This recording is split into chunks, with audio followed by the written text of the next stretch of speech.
Okay. So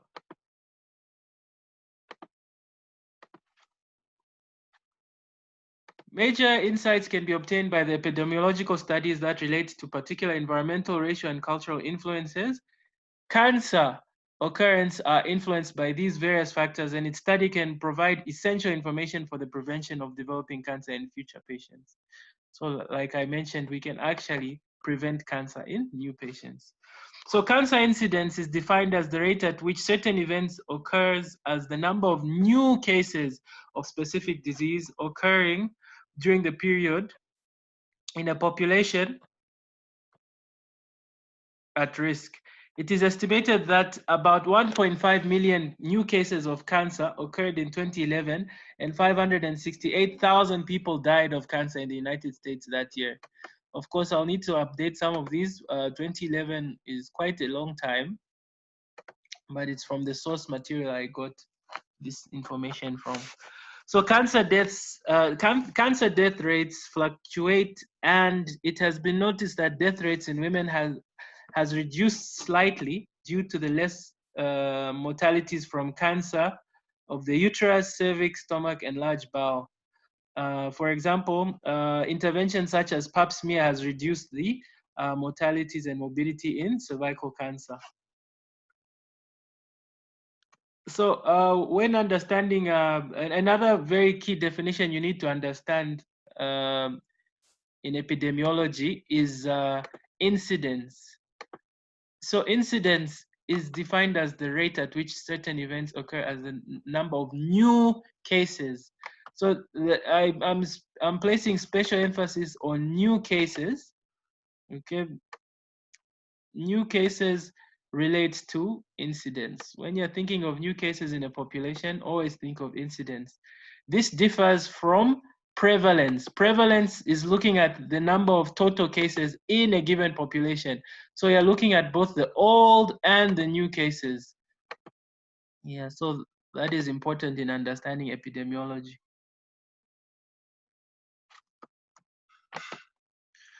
So what are the variables that are associated with cancer in terms of the epidemiological factors? So we have geographical and environmental variables. The most common of sporadic cancers are usually due to environmental effects. This is supported by geographical differences in death rates for specific forms of cancer. For example, death rates from breast cancer are about 5 times higher in the US and Europe than it is in Japan, whereas death rates from stomach cancer are about 7 times higher in Japan than in the US. Liver cell cancer is relatively infrequent in the US, but is one of the most lethal cancers among African populations. So you can see by changing the geographical location of a particular individual, we are actually seeing that there's an increased risk in some cancers and a reduction in other cancers. There was a very famous experiment which tried to prove this, a research that was actually documented how the Japanese population, who naturally have a high incidence of stomach cancer, upon diluting them through generations that had moved to the US, by the time they had reached the third generation, we found that stomach cancer incidence had actually reduced to levels that are similar to fellow non-Japanese Americans. And they were also able to see that the rate of breast cancer actually increased in these third generation Japanese to rates which are equivalent to their counterparts in America. So this was a very famous research that was carried out. Other researches that have been conducted include comparing the risk of colorectal cancer in African Americans versus native Africans.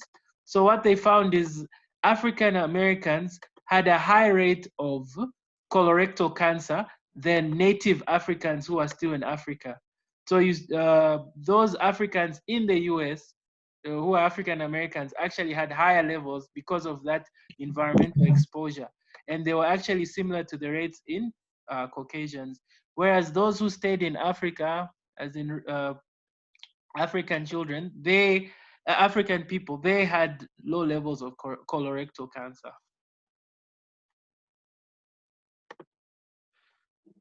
So this is just an example of the same study. Then some environmental carcinogens can be found in the environment itself, in the workplace, in food, and in personal practices such as smoking, alcohol, and sexual activity. They can include sunlight, which affects everyone, or asbestos, which is restricted to a specific occupation. A country like Zambia has a lot of mining activity as the main economic activity in the country. So you find that we have a high level of occupational type of cancers because of that exposure to those chemicals. So another variable we have to look at is age. In general, the frequency of cancer increases with age. Most cancer deaths occur between the ages of 55 and 75, and it may be explained by accumulation of somatic mutations associated the emergence of malignant neoplasms. The decline in immune competence may also be contributing factors. I think you can remember from the earlier lectures on cell injury, we noted that as a person ages, even the genetic material ages, and with age comes a lot of daughter cells accumulating somatic mutations, and these can actually affect the general replicative capacity of the cell, and also the regenerative capacity of that cell, allowing it to actually become malignant. Some cancers are more prevalent in children, for example, leukemias, tumors of the soft tissue, the CNS, and bone tumors, as well as retinoblastoma. We also have to look at heredity. We know heredity is, some cancers can be inherited. They run in families. Hereditary predisposition is also an important factor. Many types of cancer can be divided into the three groups. That's the autosomal dominant cancer syndromes, the autosomal recessive syndromes of defective DNA repair, and familial cancers of uncertain inheritance. So in terms of the autosomal dominant syndromes, these include well-defined cancers in which the inheritance of a single mutant gene greatly increases the risk of developing a tumor. For example, we have retinoblastoma, which is the most common childhood autosomal dominant syndrome, with about 40% of it being familial, meaning 40% of retinoblastoma is inherited and it's not sporadic. This is due to the inheritance of a disabling mutation in a tumor suppressor gene. This gene is known as the RB gene. This gene is a very important gene which you have to understand. So the RB gene. Different presentations of sporadic retinoblastoma to familial type have been noted. For example, you find that in the sporadic type, you have a unilateral disease, whereas in the familial type or the inherited one, you have bilateral. You also find that in some cases, the inherited one is actually more severe than the sporadic one. So I've given an example of some of the genes associated with some tumors. So here we have retinoblastoma gene, the RB gene, which leads to disease. A mutation in this gene gives you retinoblastoma. We also have the TP53 gene seen in Li-Fraumeni syndrome. And we also have the BRCA1 and BRCA2 in ovarian cancer, and the MEN gene, which is seen in MEN syndrome, which also is a syndrome associated with cancer.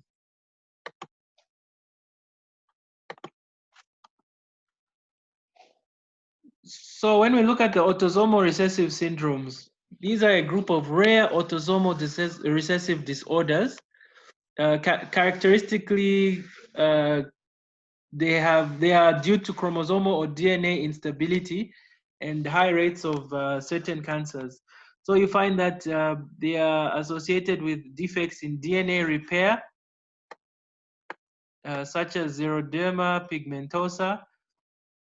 We also have other autosomal recessive syndromes as well. So under the familial cancers of uncertain inheritance, almost all sporadic cancers have a familial form reported. For example, cancer of the breast, colon, ovary, and brain. Features of these disorders include early age of onset, tumors arising in 2 or more close relatives, and multiple tumors. They are not associated with specific marker phenotypes. Okay, so when you look at inheritance, we have to look at whether or not it's one that can be inherited by the mutation of a single gene. That's where you have the autosomal dominant or the autosomal recessive syndromes. Then you have to look at those where you can't really ascertain what type of inheritance is this cancer being inherited by. And those are known as cancers of uncertain inheritance. And usually for the autosomal dominant and autosomal recessive syndromes, there's usually an equivalent cancer of unknown or uncertain inheritance.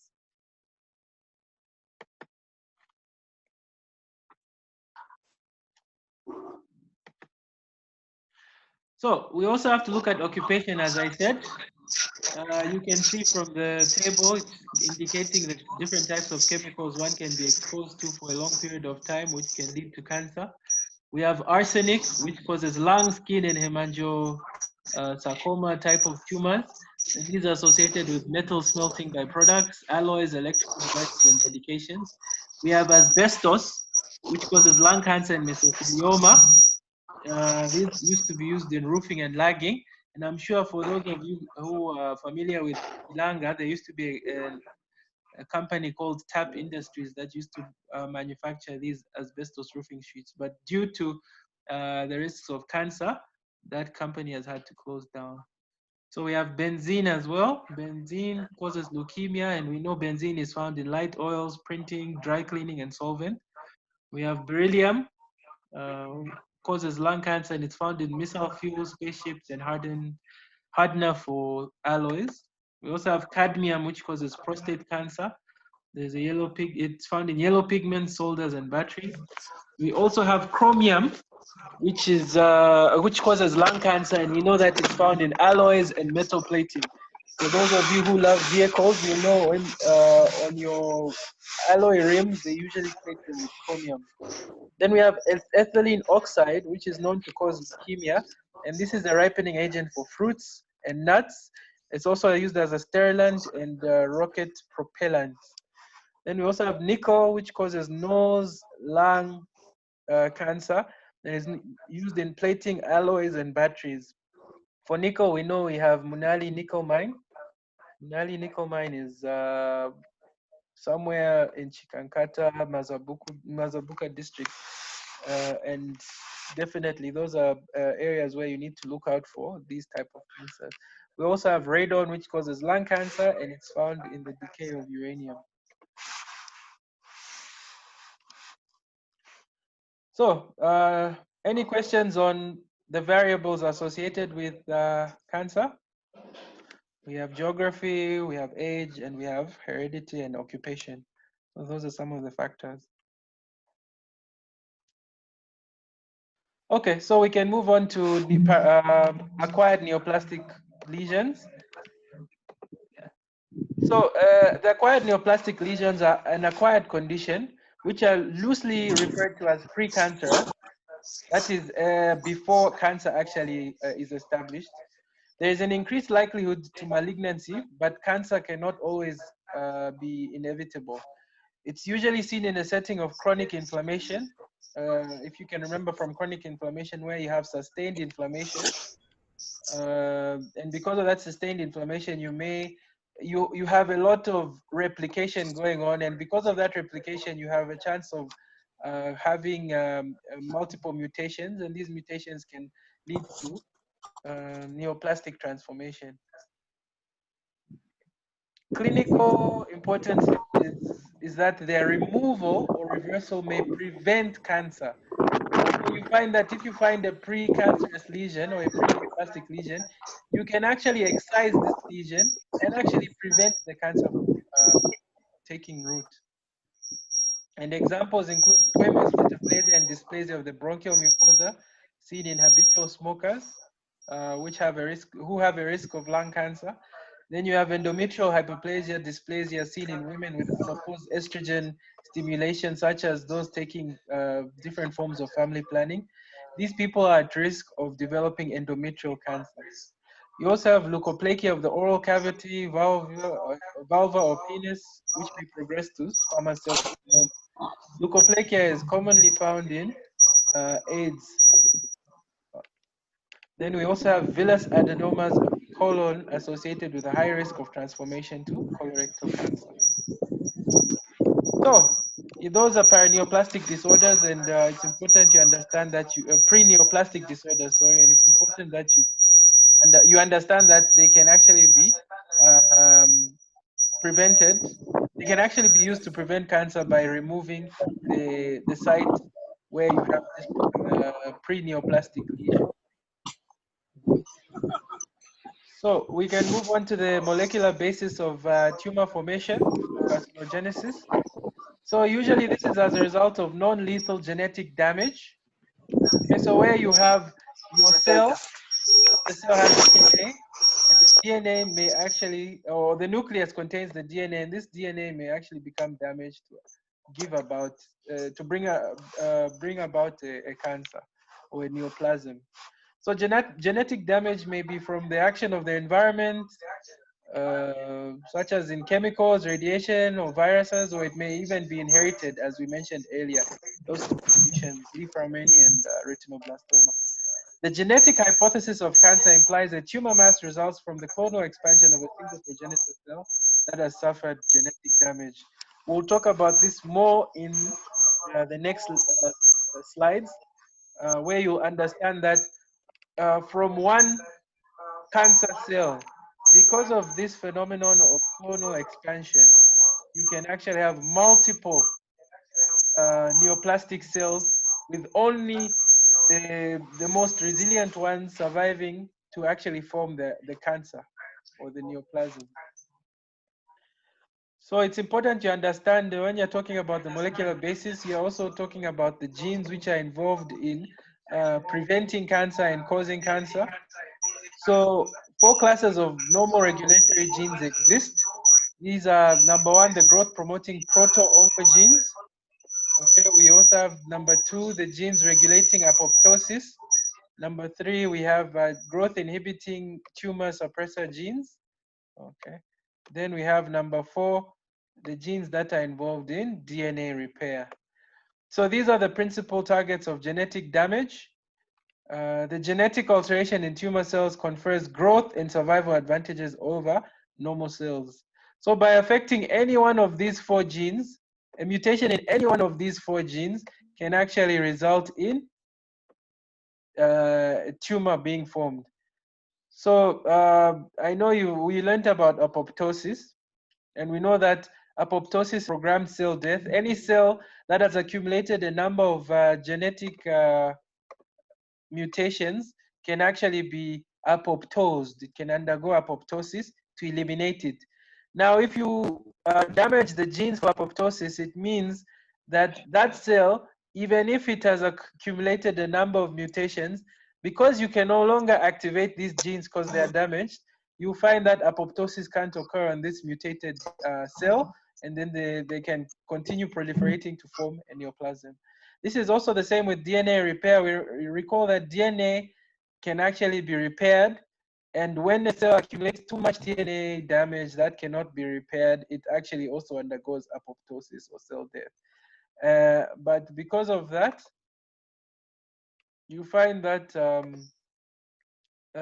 because of damage to this gene, you can no longer carry out DNA repair, and you can accumulate more and more mutations, which puts that cell at higher risk of developing into a neoplastic cell.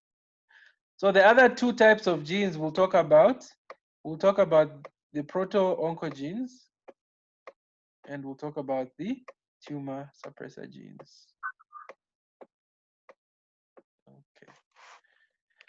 So for you to understand the proto-oncogene, you need to understand proliferation.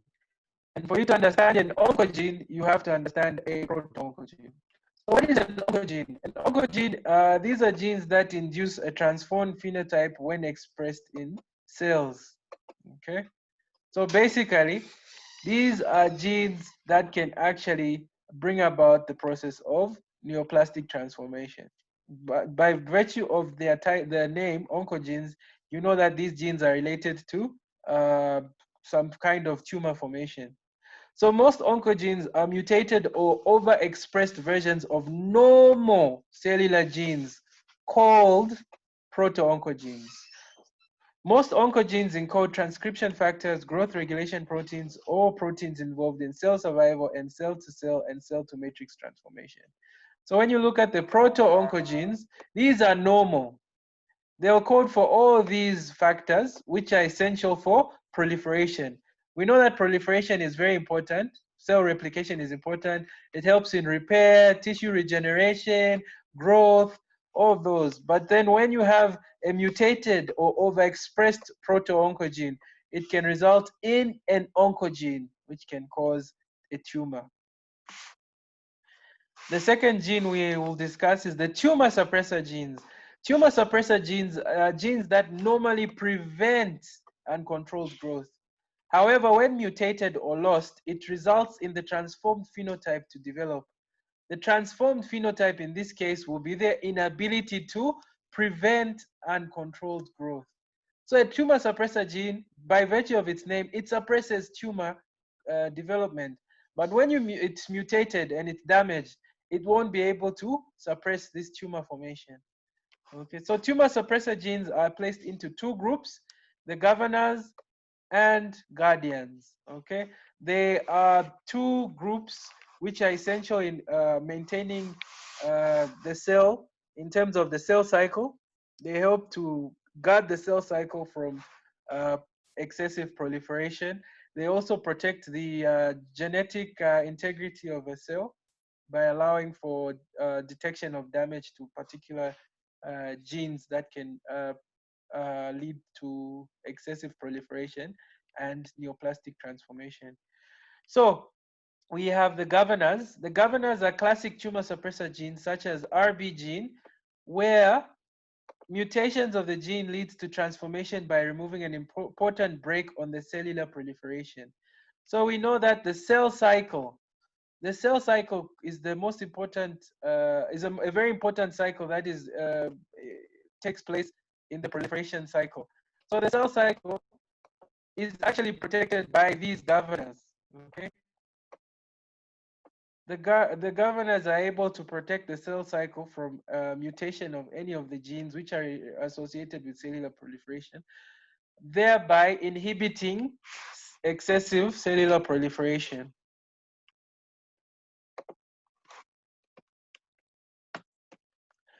The guardians are responsible for detecting genetic damage on the other hand.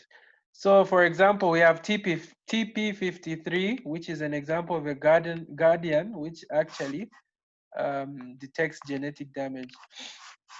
They initiate and control a complex damage control response. So whenever there's damage to a gene, damage will be detected, and it's going to now cause a control response to limit this damage. The response leads to the cessation of proliferation if damage is too great to be repaired and initiates apoptosis. As you can see, apoptosis is a very important mechanism used to protect the body from cancer. Mutation of TP53, also shortened as P53, does not directly transform cells, as loss of guardian function has no direct effect on cellular proliferation or apoptosis. All right, so we'll move on to the last set of slides, a very short presentation, tumor immunity. So for you to understand tumor immunity, you have to understand immunity in general. So immunity is the same throughout. We know that there's an adaptive immune system. We know that there's um, the innate immune system. And when we look at the adaptive immune system, it's usually a very specific form of immunity which relates to antigens and antibodies and cell-mediated immunity. So when we're discussing tumors, tumors as well have antigens, as do all um, structures, all kinds of cells. So because they have antigens, these antigens can be used as a way of detecting the tumors. So the antigens themselves may, in some tumors, they may be self-antigens and thereby be difficult to actually detect that it's a tumor. But in other tumors, you find that these antigens have undergone massive transformation to the point where they are no longer identified as self-antigens and identified as foreign, and that's where an immune response can actually occur. We also have other instances where tumors are able to not even produce any form of antigenicity to cause or to elicit an immune response. And this is also an important feature of some cancers. So let's talk about the antigens specifically. So tumor antigens, these may be specific or non-specific type of antigens. For example, some other normal cells may also have them if they are non-specific. They may be as a direct result of the genetic mutation in neoplasia, leading to overexpression of certain surface antigens, glycolipids, or proteins. Examples include carcinoembryonic antigen CEA, alpha fetoprotein AFP, seen in colon and liver cancer respectively, and CA125, seen in ovarian cancer. These are usually used clinically as tumor markers. Okay, please take note of these tumor markers which I've mentioned. I don't think I'll explain them again, but what you should understand, like I said, tumor markers are a form of antigen. Okay, and these antigens may be specific or non-specific. So you can see that this tumor marker CEA, carcinoembryonic antigen, is usually seen in colon cancer. This antigen AFP, this tumor marker AFP, is seen in liver cancer, whereas this CA125 antigen or tumor marker is seen in ovarian cancer. So you can actually measure the levels of these different tumor markers in the blood, and if it's high, you can actually ascertain and deduce that a person may be having this form of cancer. So what types of immunity are involved in defending the body from tumors? So in terms of anti-tumor immunity, we have the cell-mediated immunity being the dominant anti-tumor mechanism. Although antibodies can be made against tumors, there is no evidence that they play a protective role under physiological conditions. Four mechanisms are known, namely the cytotoxic T lymphocytes, the natural killer cells, macrophages, and the humoral system.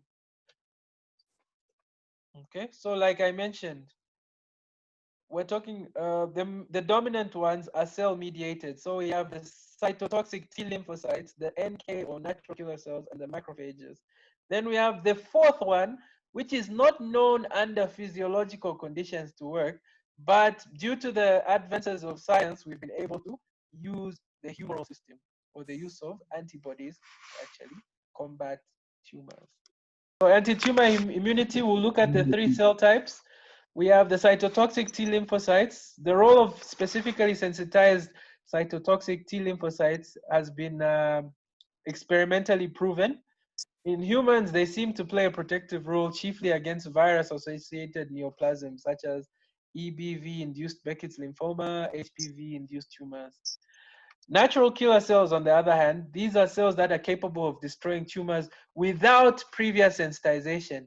This is a very important point because up until this point, you have noticed that we have used some form of an adaptive immune system, but this relates more to an innate form of response.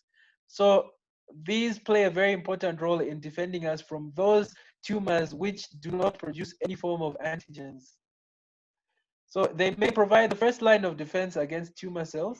After activation with interleukin-2, natural killer cells can lyse a wide range of human tumors, including many that seem to be non-immunogenic for T cells. Remember, I mentioned this. Those that cannot produce antigens will be very difficult to detect. And this is where you need now the natural killer cells to actually be invoked. So T cells and NK cells apparently provide complementary anti-tumor mechanisms. And as we learned from the inflammation lectures, most of the white blood cells have to work collaboratively to actually bring about an immune response and actually cause the anti-tumor or antigen effects. Macrophages. It has been shown experimentally that certain types of activated macrophages act against tumor cells. T cells, NK cells, and macrophages may collaborate in anti-tumor reactivity because interferon gamma and a cytokine secreted by T lymphocytes and NK cells is a potent activator of macrophages. Activated macrophages may kill tumors by mechanisms similar to those used to kill microbes. For example, production of reactive oxygen metabolites. So we've talked about 3 cell types, which are very essential to anti-tumor immunity. We talked about the cytotoxic T lymphocytes, the natural killer lymphocytes, and the macrophages. These 3 cells work together to actually enforce this anti-tumor mechanism. Now we'll talk about the humoral system. We know that the humoral system deals with the antibodies, okay? We know that they deal with the antibodies and they are secreted by the B cells or the plasma cells, which are the mature B cells. So we haven't talked about B cells up until this point, but we'll talk about them now, okay? So how does the humoral mechanism come up in this discussion? Although there is no evidence for the protective effect of anti-tumor antibodies against spontaneous tumors, administration of monoclonal antibodies against tumor cells can be therapeutically effective. A monoclonal antibody against CD20, a B cell surface antigen, is widely used for the treatment of certain non-Hodgkin's lymphomas. This monoclonal antibody is known as rituximab. Okay. We also have another monoclonal antibody known as trastuzumab, which is used for treating HER-positive breast cancer. So there's a type of antibody known as HER2, if I'm not mistaken. It should be HER2. We have the HER2, which is we use trastuzumab. Erase. Yeah, so we're talking about monoclonal antibodies. So these antibodies are not synthesized by our body. These monoclonal antibodies are actually synthesized in a lab, okay, in vitro. They are not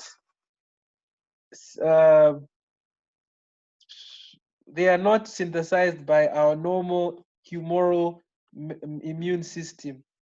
So like I said, the adaptive immune system, or the humoral system, it has to be specific. The antibody is specific to a particular antigen. So like we mentioned, we have this CD20. I also mentioned the HER2 antigen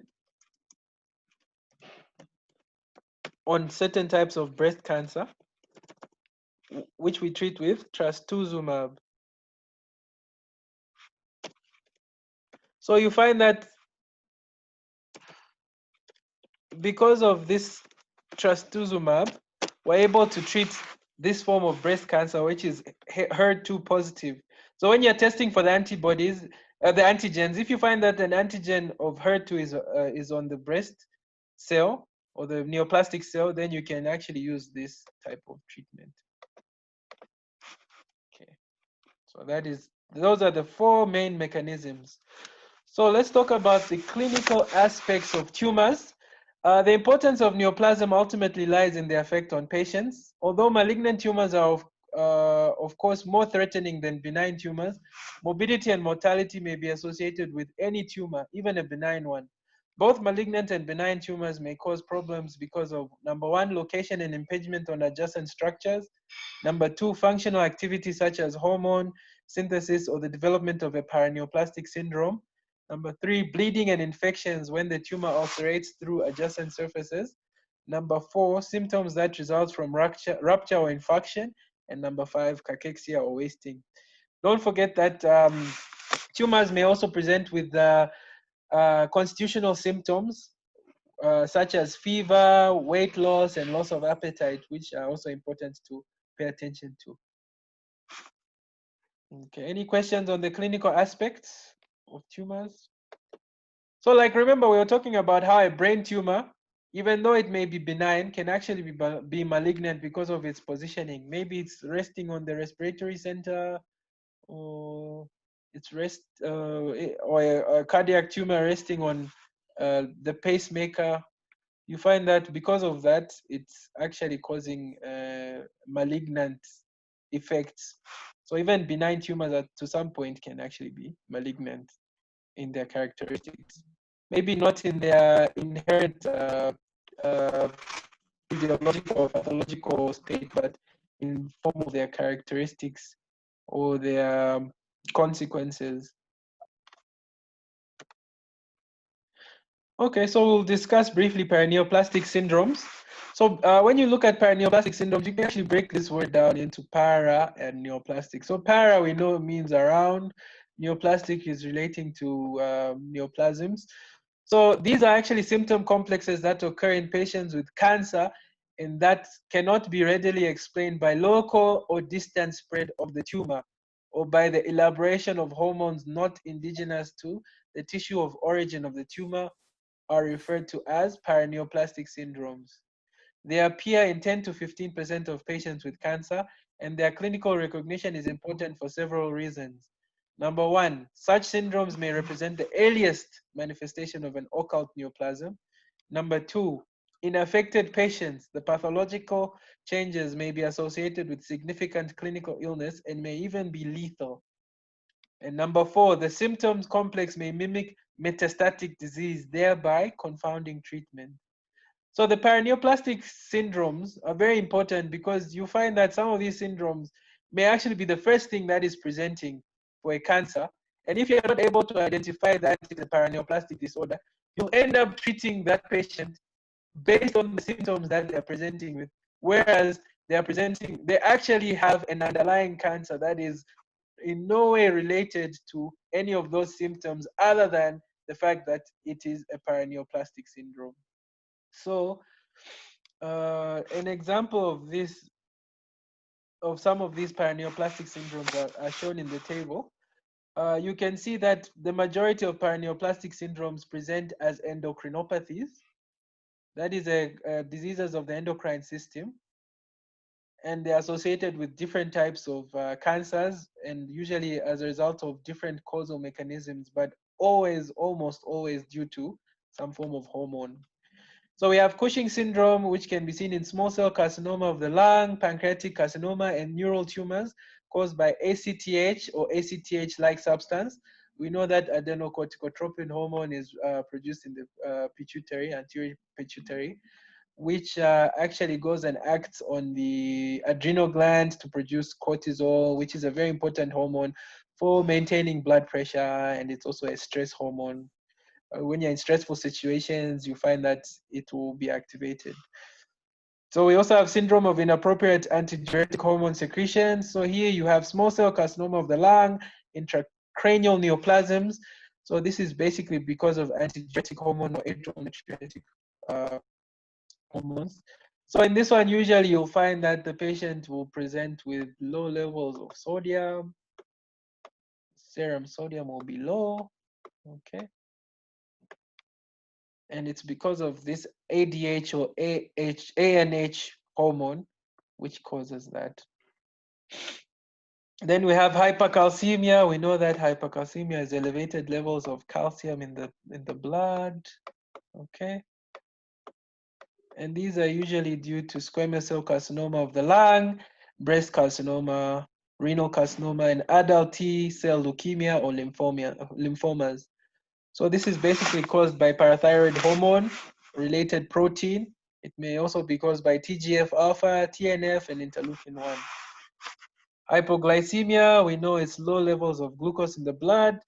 The causes include ovarian carcinoma, fibrosarcoma, and other mesenchymal sarcomas, and it's because of insulin or insulin-like substances. We also have carcinoid syndrome. This is caused by hepatocellular carcinoma, which is a liver cancer, and also bronchial adenoma. And this is due to these very famous chemical mediators we talked about in inflammation, serotonin and bradykinin. If you remember these are potent vascular mediators, chemical mediators. Then we have polycythemia. Polycythemia is just a large number of red blood cells. Usually it can be detected by an elevated hemoglobin. Okay, so polycythemia is usually caused by gastric carcinoma, renal carcinoma, cerebellar hemangioma, and hepatocellular carcinoma, and it's as a result of erythropoietin. So what you find in these cancers, you find that all these cancers, all these cells will now start producing these substances which are not native to their cells of origin. So like ACTH is not produced by any of these cells, it's produced in the pituitary gland. And because of that, you have these syndromes. Okay, any questions on paraneoplastic disorders before we move on? Okay. So finally, we end this lecture on staging of tumors. So grading mostly is used, staging and grading of tumors. So grading mostly used for prognosis of a tumor. Several forms of grading are used. The grading of a cancer attempts to establish some estimate of its aggressiveness or level of malignancy based on the cytological differentiation of tumor cells and the number of mitoses within the tumor. Histological grading using levels of anaplasia is usually used, for example, 1, 2, 3, and 4. Staging of cancer, on the other hand, is based on the size of the primary lesion, its extent of spread to regional lymph nodes, and the presence or absence of metastasis. It's important that you understand that staging and grading are not the same thing, okay? Staging is looking, grading is looking more at the histopathology of the cancer. You're looking at how aggressive it is, you're looking at the cells, you're looking for how much mitosis is there, how differentiated the cell is from a normal cell, and this will tell you how aggressive this tumor is, whether it's an aggressive, highly aggressive, or not really aggressive. Yeah, so you're looking at the cells in particular. When you're looking at staging, on the other hand, you're looking at the tumor as a whole. You're looking at the primary lesion, how big is this tumor? You're looking at how far it's spread in the body to the lymph nodes, and how much it has spread to other parts of the body, not only the lymph nodes. So that is staging. So we have different types of staging. Some of the eponymous staging, or staging that's named according to people or places. One of these is Manchester staging of cancer of the breast. We also have Enneking staging of bone tumors. Then we have the more traditional one, which has been adopted, which is the TNM staging. This is the best staging used right now. So TNM staging. TNM staging, we have the TNM system of staging. So it